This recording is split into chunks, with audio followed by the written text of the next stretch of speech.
Döwletjan Ýagşymyradow Maýamide Aliskerow bilen bilelikde türgenleşýär. Bu barada Aliskerow'un sosial torlarda takypasyny ýerleşdirilen videosunda belli boldy. Ykjam Aliskerow Dagıstanly UFC'nin orta agram derejesine çykyş edýän 32 ýaşly Russiýaly türgenler.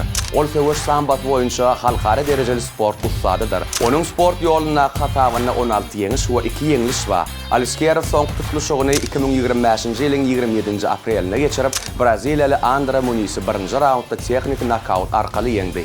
Döwletjan Ýagşymyradowyň soňky tutuluşy bolsa 2025-nji ýylyň 3-nji oktýabryna Dubayda Amerikaly Corey Anderson bilen boldy. Seweş eminleriň bir agzdan kabul eden karary bilen Amerikaly türgeniň peýdasyna tamamlandy. 2024-nji ýylyň 29-njy noýabryna Döwletjan Ýagşymyradow Professional Fighters League ýarşynyň Grand Prix bayragynyň finalyna Amerikaly Impa Kasangany ýeňipdi. Ol 1-nji raundyň 58-nji sekundynda knockout bilen tamamlandy. Grand Prix gazanan ýeňiş üçin Turkmenportal 1 million Amerikanyň Birleşen Ştatlarynyň dollar meçlerine bayragy nasip boldy. Şu ýylyň maý aýynda Döwletjan Ýagşymyradow 37 ýaşynda bolýar.